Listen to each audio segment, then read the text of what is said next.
Добър вечер, скъпи граждани на Република България. Днес на 27 май 2015 година искам да веска една огромна манипулация, която се извърши преди година и половина, в която бях участник и аз.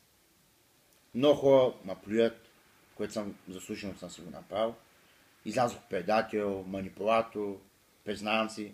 И днес искам да си призная всички абсолютни грешки, които съм извършил. Спрямо едно лице, това лице е Бисе Миланов. Искам да разкрия един път завинаги цялата истина за случая между Бисе Миланов, за срещата с Бойко Борисов, за комисията Христо Бисеров Петното, за да разбере един път завинаги обществото какво наистина се случи. И да ви давам следната хронология. Много добре помните някои, които от вас са следили, които други не са следили. На 15 януари 2014 година 30 момчета от Национално движение Свобода, заедно с техния лидер Бисе Миланов и аз, биш председател на Национално движение Свобода, бяхме задържани пред паметник Цар Освободител като терористи, а пък ние бяхме излезли като граждани, които искахме да си изразим свободно правата. Така, обаче никой не беше забелязал, никой не беше видял, че точно на 15 януари 2014 година в 9:30 сутринта господин Николай Бареков излиза на пресконференция, в която казва, че имало среща между Бисе Миланов и господин Бойко Борисов.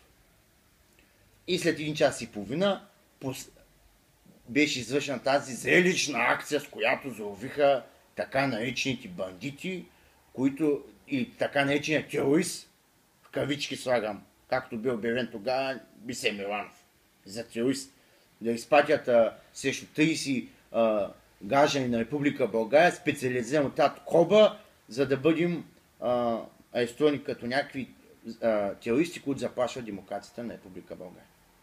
Искам да ви кажа самата истина какво се случи. В какво бях замесен, може някой да каже, че аз съм примерно съзнателно съм го направил, някой да ни кажат, аз си признавам самата истина. Аз за това нещо, заедно с лицето Майор Генчев, който се чудя как му беше свалена присъдата, 8 годишна присъда за разпространение на наркотици, забележете, контролирана от ДАНС, а заработка му бе свалена при няколко месеца. Лицето Майор Генчев, което примерно беше останал в сянка в целия скандал покрай мене и Бисе Миланов. Даваме следната ситуация. На 28 януари, 13 дена след ареста на Бисе Миланов, аз и лицето Майор Генчев бяхме закарани в Американското посолство с Мария Календерска и Янаки Димитров, който е дипломат на Американското посолство, и ни бе казано, че Бисе Миланов е бил заплаха за националната сигурност, за демокрацията в Република България, примерно. Ви се направете за един човек, примерно, да бъде арестуван заради неплатен 4 месеца наем за къща. И лицето Анжелика Бест, която пък била таен агент на МОСАД. Късно се разбра това нещо. Така, в самата среща Мария Календерска казва, Данчо, Майо, ви трябва да кажете, че Бойко ви дал 500 000 лева подкуп на тебе на Бисе, да бъде свален кабинет Орешарски с радикални протести, да бъдат предизвикани, и което, примерно, и че Бойко ви обещал да замести Атака.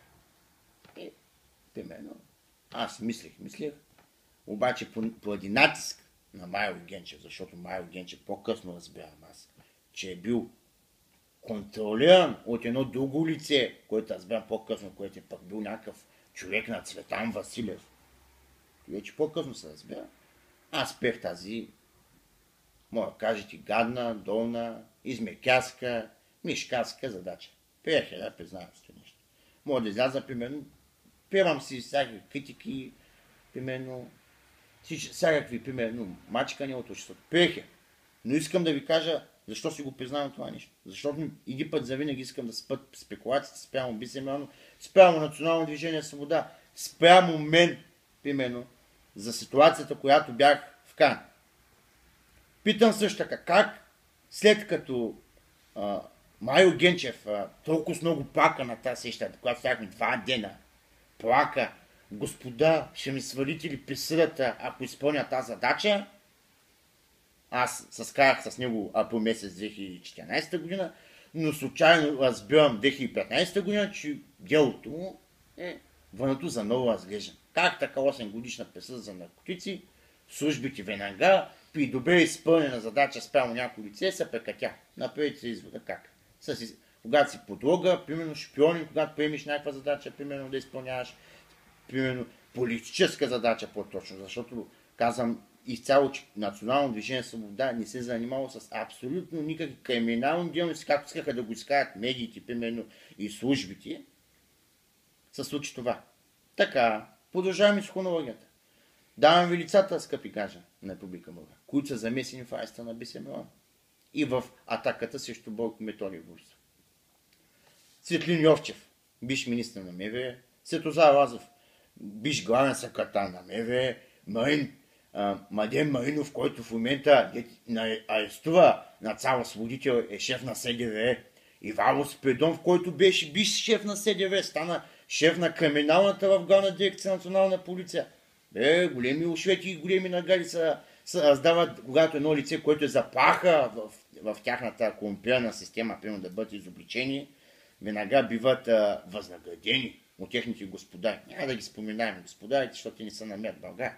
Но, примерно, за да не изкарат на антисемитизъм, примерно, или нещо, друго нещо. Те, с които са запознати, ще разберат за кои господари говорят, получават заповеди. Но ще им споменем имената, които са МОСА, ЦРУ, КГБ и един човек, който се изправи срещу тази цялата номенклатура, по-точно, ако искате. Примерно това нещо бе задържан, в което аз също имам вина. Но решавам да ви го споделя. Така. Как също така великата изобретателка на България Берцензова Мария Календеска, великия водач за справедливост, който ще да вкара цялата олигархия на България в затвора, Николай Бареков, който отрича, че е давал 60 хиляди на Бисеманов. И те 60 хиляди бяха давани не за да бъдат за да бъдем подчинени, примерно, на системата, да ни вземем, да протестираме, да ни си казваме, примерно, да бъдем под някакъв контрол, кавички казвам, примерно, Бисеманов да бъде под някакъв контрол. Или аз, примерно, Национално движение Свобода, и в тази ситуация, която лятото не са получи плана на Николай Бареков през 2013 година, последва тези събития през зимата на 2014 година, когато ви споменах, да не се повтаря. Примерно. Как Алексей Петров, бившия боец за свобода, примерно, и човека на МОСАД, примерно, в България, е накарал Бояна Георгиева, която заради нея бе повдигнато обвинението на Бисеманов за забележите и заплаха за убийство. Аз съм бил свидетел на тези дела. Аз не съм се явил на този дело, но ще се явя. И сега го казвам категорично. Бояна Георгиева идваше и предизвикваше мене, Цветан Бонев, Бисеманов и всички от Национално движение Свобода постоянно с провокации. Всеки божи ден. Продължение на 2 месеца. Ние отидохме тогава 2013 година на 5 май, си спомням. На 12 май бяха изборите тогава за парламентарни, когато се качи кабинета Орешарски. От 5 май до 5 август преди на пребрат имаше една така даже изценена акция, има такъв клип, как биха Цветан Бонев, Бисеманов тикаха на 5 цяло движение Свобода и после напредбаха за хулиганство и бяхме закани в съда за подбуда, за нарушаване на общественият, при положение, че тогава бяхме законно излезли на подписка. Той също лице Бояна Георгиева, която е вземала по 1000 лева на ден за палатко лагер. И в момента заради нея, уж нейната жалба, дето примерно как била заплашена от Бисеманов, че детето не знам с кой шала да изчезне. Ви казвам си самата ситуация. Тя всеки ден стоеше на палатко лагер и постоянно идва и прави сблъсъци и то скандал изцениране, дето пък приказва, че бил примерно Бисеманов е заплашил, се получи заради един ключ на туалетна, една химическа туалетна, защото била плащала туалетната тя. Аз не знам дали се плаща за химически туалетни на палатко лагер, ама оттам нашето по нечии заповеди, говори се, че са заповеди на Алексей Петров в общественото пространство, примерно. пуска жалба срещу Бисе Миланов, който и там е едно друго лице, Зоят, който е накарал също така, един режисьор, кавички много голям. Он е Захай, не е любовник, Захай от Вестник Стандарт, който е журналист, ето той е много голям журналист, примерно подлоги на служби, ти казвам. То аз съм бил подлога на службите, аз съм бил в тези задкулисни ситуации, дами и господа. Зато го казвам ти нещо. Признавам се абсолютно всичко. Питам, така, и вървим хронологично по ситуациите. На 5 февруари 2014 година в парламентарния контрол тогава излиза господин Местан в парламента и казва една много голяма реч.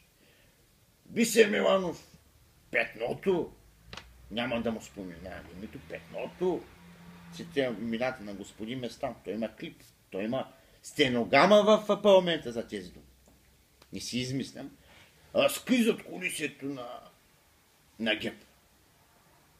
Призовавам НП, Американския конгрес, Европейския парламент, всички да обърнат внимание към случая, който са създали в България.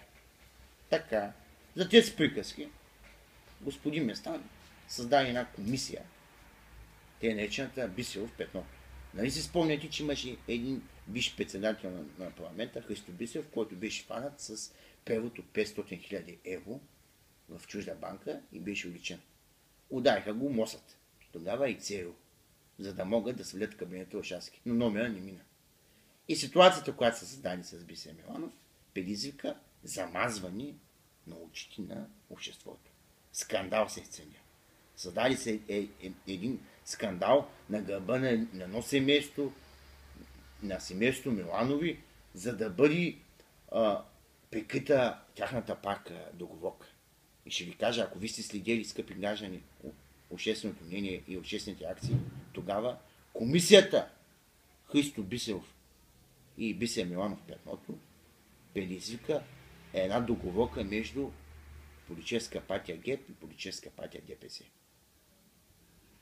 Там бяхме противопоставени. Да, Бисе Миланов, знаеш, че примерно ако признае, че има така, примерно, да признае тази лъжа за 500 000 лева, примерно, които бях накаран да го кажа от Марика Недеска, и от Борислав Иглев, да не споменам сегашния депутат в парламента, който поръчваше Бисе Миланов в затвора да го следят и го поръчваше, казвам, да го убият.